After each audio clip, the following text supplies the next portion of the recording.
রিমার বয়স মাত্র ১৬ বছর। বাবা নেই, মা অসুস্থ, সংসারে আয় করার কেউ নেই বলে রিমাকে ছোটখাটো কাজে মানুষের ঘরে ঘরে সাহায্য করতে হতো। একদিন স্কুল থেকে ফিরেই দেখলো মা বিছানায় পড়ে আছে, জ্বর আর শ্বাস নিতে কষ্ট হচ্ছে। পাশের ডাক্তার বলল, তোমার মাকে হাসপাতালে নিতে হবে, দেরি হলে বিপদ আছে। কিন্তু রিমার হাতে ১ টাকাও নেই।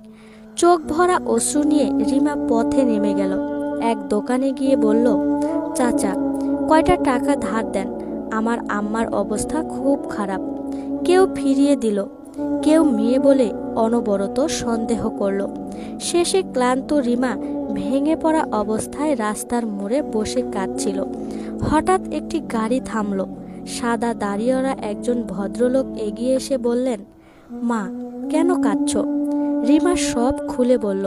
ভদ্রলোক শান্ত স্বরে বললেন, চলো, তোমাকে আর তোমার মাকে হাসপাতালে নিয়ে যাই। তিনি রিমার মাকে হাসপাতালে ভর্তি করালেন, সব বিল পরিশোধ করলেন, ওষুধ চিকিৎসার ব্যবস্থা করে দিলেন। কয়েকদিন পর রিমার মা ভালো হয়ে গেলেন। রিমা কৃতজ্ঞতা জানাতে বলল, চাচা, আমি কি করে আপনার এই উপকার শোধ করব? ভদ্রলোক বললেন, মা, আমি শুধু একজন মানুষ, আল্লাহ আমাকে তোমার সাহায্য করতে পাঠিয়েছেন। তোমার মা সুস্থ থাকুক, আর তুমি শুধু প্রতিজ্ঞা করো, যখন তুমি বড় হবে কোনো বিবস্ত্রী মানুষ রাস্তায় কাঁদলে তাকে ফিরিয়ে দেবে না। রিমা আবেগে কেঁদে ফেলল। সেদিন সে বুঝল, বন্ধ দরজার পরেও আল্লাহর দরজা সব সময় খোলা। মানুষ ফিরিয়ে দেয়, কিন্তু আল্লাহ কখনো কাউকে ফিরিয়ে দেয় না।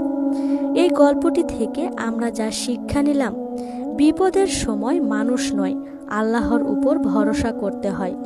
একটি দয়া হাজারো দুঃখ দূর করে দিতে পারে। আজ তুমি অসহায়, কাল আল্লাহ তোমাকে অন্যের ভরসা বানিয়ে দিতে পারে। ভিডিওটি ভালো লাগলে অবশ্যই চ্যানেলটি সাবস্ক্রাইব করে একটা লাইক করে দিবেন। আপনাদের একটা লাইক আমাদের জন্য দোয়া। সবাই ভালো থাকবেন, সুস্থ থাকবেন। আজকের মতো এখানেই বিদায় নিচ্ছি। আল্লাহ হাফেজ। আসসালামু আলাইকুম।